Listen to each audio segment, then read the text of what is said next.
ಮಹಿಳಾ ಸಾಹಿತ್ಯದ ಅಧ್ಯಯನಕ್ಕೆ ಸಂಬಂಧಿಸಿದ 4ನೆಯ ಅಧಿವೇಶನ ಇದಾಗಿದೆ.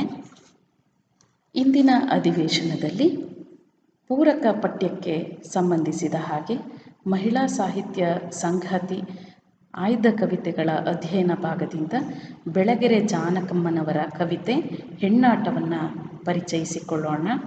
ಈ ಹಿಂದಿನ ಅಧಿವೇಶನದಲ್ಲಿ ಮಹಿಳಾ ಸಾಹಿತ್ಯದ ಇತಿಹಾಸ ಮತ್ತು ಅನನ್ಯತೆಯನ್ನು ಪರಿಚಯಿಸಿಕೊಳ್ಳಲಾಗಿತ್ತು ಹಾಗೂ ಮಹಿಳಾ ಸಾಹಿತ್ಯ ಗುರುತಿಸುವಿಕೆಯನ್ನು ಕಲಿಯಲಾಗಿತ್ತು.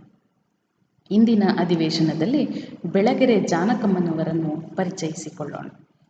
ಬೆಳಗೆರೆ ಜಾನಕಮ್ಮನವರು 1912ರಲ್ಲಿ ಚಿತ್ರದುರ್ಗ ಜಿಲ್ಲೆಯ ಚಳ್ಳಕೆರೆ ತಾಲೂಕಿನ ಬೆಳಗೆರೆ ಗ್ರಾಮದಲ್ಲಿ ಜನಿಸಿದರು.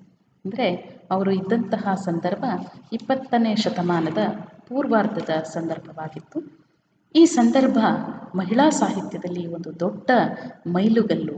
ಯಾಕೆಂತ ಹೇಳಿದ್ರೆ ಪುರುಷಕೃತ ಸಾಹಿತ್ಯದ ಪ್ರಧಾನ ಪ್ರವಾಹದಲ್ಲಿ ತಮ್ಮ ಅಸ್ತಿತ್ವಕ್ಕಾಗಿ ಮುಳುಗೇಳುತ್ತಾ ಅಂಚಿಗೆ ಸರಿದುಕೊಂಡು ಯಾವುದೇ ದಾಖಲೆಯೂ ಇಲ್ಲದಂತೆ ಮುಸುಳಿ ಹೋಗುತ್ತಿದ್ದಂತಹ ಮಹಿಳಾ ಸಾಹಿತ್ಯ ಈ ಸಂದರ್ಭದಲ್ಲಿ ತನ್ನದೇ ಆದ ಒಂದು ಪ್ರತ್ಯೇಕವಾದಂತಹ ಅಸ್ತಿತ್ವವನ್ನು ತೋರ್ಪಡಿಸಿಕೊಳ್ತು. ಇದಕ್ಕೆ 2 ಕಾರಣಗಳಿದೆ. ಒಂದು, ಅವತ್ತಿನ ಸಂದರ್ಭದಲ್ಲಿ ಸ್ವಾತಂತ್ರ್ಯ ಚಳವಳಿ ಎಲ್ಲರ ಮೇಲೆ ಗಾಢವಾದ ಪ್ರಭಾವ ಬೀರಿತು. ಅದರ ಜೊತೆಗೆ ಸುಧಾರಣಾ ಚಳವಳಿ ಕೂಡ ಅವತ್ತಿನ ಬರಹಗಾರರ ಮೇಲೆ ಪ್ರಭಾವ ಬೀರಿದ್ದನ್ನು ನಾವು ಗಮನಿಸ್ಬೋದು. ಸ್ವಾತಂತ್ರ್ಯ ಪೂರ್ವ ಸಂದರ್ಭದಲ್ಲಿ ಬರಿತಾ ಇದ್ದಂತಹ ಮಹಿಳೆಯರಿಗೆ ಸ್ವಾತಂತ್ರ್ಯ ಚಳವಳಿಗಿಂತ ಹೆಚ್ಚು ಮೆಚ್ಚುಗೆಯಾದದ್ದು ಮತ್ತು ಹೆಚ್ಚು ಪ್ರಭಾವ ಬೀರಿದ್ದು ಸುಧಾರಣಾ ಚಳವಳಿಗಳ ಕಾಲ.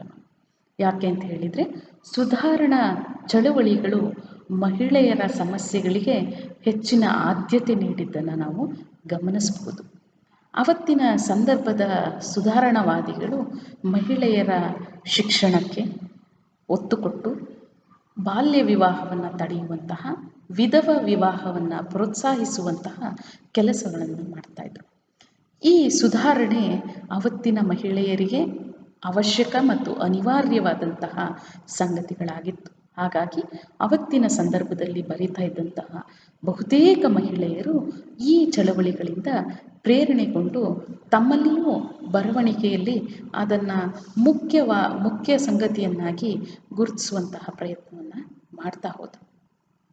ಕುಟುಂಬದ ಆಚೆಗೆ ಬಂದು ಪ್ರತಿಭಟಿಸಲಾಗದಿದ್ದರೂ ಬರವಣಿಗೆಯಲ್ಲಿ ತಮ್ಮ ಅಳಲನ್ನು, ತಮ್ಮ ಅಭಿವ್ಯಕ್ತಿಯನ್ನು ಸ್ಪಷ್ಟವಾಗಿ ನಮೂದಿಸುವುದನ್ನು ನಾವು ಕಾಣಬಹುದು. ಬೆಳಗೆರೆ ಜಾನಕಮ್ಮನವರಲ್ಲಿಯೂ ಈ ಪ್ರಭಾವ, ಪ್ರೇರಣೆಗಳನ್ನು ನಾವು ಕಾಣಬಹುದು. ಬೆಳಗೆರೆ ಜಾನಕಮ್ಮನವರು ಹುಟ್ಟಿದಂತಹ ಮನೆ ಸಂಗೀತದ ಗಂಧವಿದ್ದಂತಹ, ಸಾಹಿತ್ಯದ ಗಂಧವಿದ್ದಂತಹ ಒಂದು ವಾತಾವರಣ ಆಗಿತ್ತು. ಚಿಕ್ಕ ವಯಸ್ಸಿನಲ್ಲಿಯೇ ತಮ್ಮ ಶಿಕ್ಷಣವನ್ನು ಮೊಟಕುಗೊಳಿಸಿದ್ರಿಂದ ಮನೆಯಲ್ಲಿಯೇ ಹಾರ್ಮೋನಿಯಂ ನುಡಿಸೋದನ್ನು ಕಲಿತಾರೆ. ಹಾರ್ಮೋನಿಯಂ ನುಡಿಸೋದ್ರ ಜೊತೆಗೆ ದೇವರ ನಾಮಗಳನ್ನು ಹಾಡೋದನ್ನು ಕಲಿತಾರೆ. ದೇವರ ನಾಮ ಮತ್ತು ತೊಟ್ಟಿಲು ಹಾಡುಗಳನ್ನು ಹಾಡೋದನ್ನು ಕಲಿತಾರೆ. ಸಹಜವಾಗಿ ಈ ವಾತಾವರಣ ಅವರಲ್ಲಿ ಬರೆಯೋದಕ್ಕೆ ಪ್ರೇರೇಪಣೆಯನ್ನು ನೀಡುತ್ತೆ. 10ನೇ ವಯಸ್ಸಿನಲ್ಲಿಯೇ ವಿವಾಹ ಆಗ್ತಾರೆ. ವಿವಾಹ ಆದ ನಂತರದಲ್ಲಿ ಸ್ವಲ್ಪ ಕಾಲ ತವರಿನಲ್ಲೇ ಇರ್ತಾರೆ. ಈ ಸಂದರ್ಭದಲ್ಲಿ ಅವರು ಬರವಣಿಗೆಯನ್ನು ಕೂಡ ಆರಂಭಿಸ್ತಾರೆ. 10ನೇ ವಯಸ್ಸಿನಿಂದಲೇ ಸಾಹಿತ್ಯ ರಚನೆಯನ್ನು ಆರಂಭಿಸ್ತಾರೆ. ಮಗಳು ಬರೆದದ್ದಕ್ಕೆ ತಂದೆ ಒತ್ತಾಸೆಯಾಗಿ ನಿಲ್ತಾರೆ. ಮಗಳು ಏನೇ ಬರೀಲಿ ಅದನ್ನು ತಂದೆ ಹಾಡ್ತಾ ಇರ್ತಾರೆ. ಮಗಳು ಬರೆದದ್ದನ್ನು ಹಾಡ್ತಾ ಕವಿತೆ ಬರೆಯುವ ಜಾನಕಮ್ಮ, ಮಗಳು ಕವಿತೆ ಬರೆಯುವ ಜಾನಕಮ್ಮ ಅಂಥೇಳಿ ಪ್ರಸಿದ್ಧಿ ಪಡೆಯೋ ಹಾಗೆ ಮಾಡ್ತಾರೆ. ಅಪ್ಪನ ಒತ್ತಾಸೆಯಿಂದ ಬರಿತಾ ಇದ್ದಂತಹ ಮಗಳು ತಮ್ಮ ಕವನಗಳನ್ನು ಪತ್ರಿಕೆಗಳಲ್ಲಿ ಪ್ರಕಟಿಸುವ ಮೂಲಕ ತಮ್ಮ ಸಾಹಿತ್ಯ ರಚನೆಯನ್ನು ವಿಸ್ತರಿಸ್ಕೊಳ್ತಾ ಹೋಗ್ತಾರೆ. ಹೀಗೆ ಕೌಟುಂಬಿಕ ಬದುಕಿನ ಏರಿಳಿತಗಳ ನಡುವೆ ಇವರು 1948ರಲ್ಲಿ ತಮ್ಮ 36ನೇ ವಯಸ್ಸಿನಲ್ಲಿ ನಿಧನರಾಗ್ತಾರೆ. ಅವರ ಬರವಣಿಗೆಗಳು ನಮ್ಮೊಡನೆ ಇವತ್ತು ಜೀವಂತವಾಗಿ ಇದೆ. ಬೆಳಗೆರೆ ಜಾನಕಮ್ಮನವರ ಪರಿಚಯ. ಜನಕಜೆ ಅನ್ನುವಂಥದ್ದು ಬೆಳಗೆರೆ ಜಾನಕಮ್ಮನವರ ಕಾವ್ಯನಾಮ. ಈ ಹೆಸರಿನಲ್ಲಿ ಅವರು ನೂರಾರು ಕವಿತೆಗಳನ್ನು ರಚನೆ ಮಾಡಿದ್ದಾರೆ. ಕಲ್ಯಾಣ ಅನ್ನುವಂಥದ್ದು ಅವರ ಕವನ ಸಂಕಲನದ ಹೆಸರು. ಸ್ತ್ರೀ ಸಂವೇದನೆಯ ಅಪ್ಪಟ ಅಭಿವ್ಯಕ್ತಿ ಈ ಕವನಗಳಲ್ಲಿ ಇರೋದನ್ನು ನಾವು ಗಮನಿಸ್ಬೋದು. ಆವತ್ತಿನ ಸಂದರ್ಭದಲ್ಲಿ ಅವರು ಬರೆದಂತಹ ಕವಿತೆಗಳನ್ನು ಮಾಸ್ತಿಯವರ ಜೀವನ ಪತ್ರಿಕೆಯಲ್ಲಿ, ಜಯ ಕರ್ನಾಟಕ ಪತ್ರಿಕೆಯಲ್ಲಿ, ಪ್ರಬುದ್ಧ ಕರ್ನಾಟಕ ಪತ್ರಿಕೆಗಳಲ್ಲಿ ಪ್ರಕಟಿಸಿದ್ದನ್ನು ನಾವು ಗಮನಿಸ್ಬೋದು.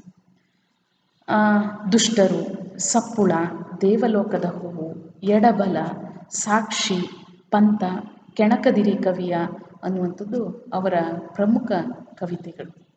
ಬೆಳಗೆರೆ ಜಾನಕಮ್ಮನವರ ಬದುಕು ಬರಹ ಅನ್ನುವಂತಹ ಪುಸ್ತಕವನ್ನು ನಮ್ಮ ನಡುವಿನ ಪ್ರಸಿದ್ಧ ಬರಹಗಾರ್ತಿ ನೇಮಿಚಂದ್ರ ಅವರು ಸಂಪಾದಿಸಿ ಪ್ರಕಟಿಸಿದ್ದಾರೆ.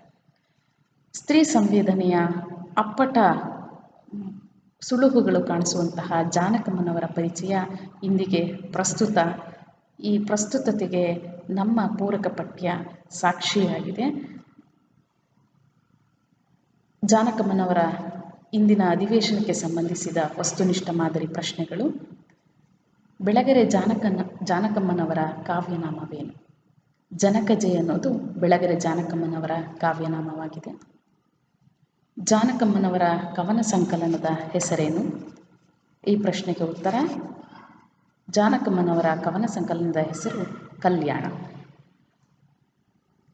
ಇಂದಿನ ಅಧಿವೇಶನಕ್ಕೆ ಪೂರಕವಾಗಿ ಪೂರಕ ಪಠ್ಯ ಆಯ್ದ ಕವಿತೆಗಳ ಅಧ್ಯಯನ ಭಾಗದಿಂದ ಈ ವಿಚಾರಗಳನ್ನು ಸಂಗ್ರಹಿಸಲಾಗಿದೆ. ಮೈಸೂರು ವಿಶ್ವವಿದ್ಯಾನಿಲಯದ ನಿಗದಿತ ಪಠ್ಯದಲ್ಲಿ ಈ ವಿಚಾರಗಳು ನಮಗೆ ದೊರಕ್ತವೆ. ಹಾಗೂ ಕರ್ನಾಟಕ ಸಾಹಿತ್ಯ ಅಕಾಡೆಮಿಯ ಸಾಲು ದೀಪಗಳನ್ನು ಕೂಡ ಈ ಪೂರಕ ಪಠ್ಯದ ಅಧ್ಯಯನಕ್ಕೆ ಸಂಬಂಧಿಸಿದ ಹಾಗೆ ಗಮನಿಸ್ಬೋದು. ವಂದನೆಗಳು.